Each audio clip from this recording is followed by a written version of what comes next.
This is a Fiat 500X smart key. We're just going to show you how to do the key fob battery. So there's a quick release. If you pull that out, that's the hard key. We can get rid of that.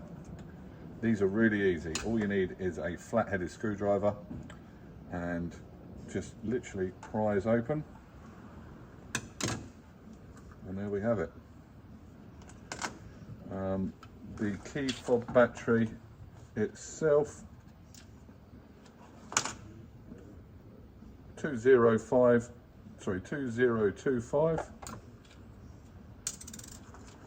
We can get that down, writing facing down.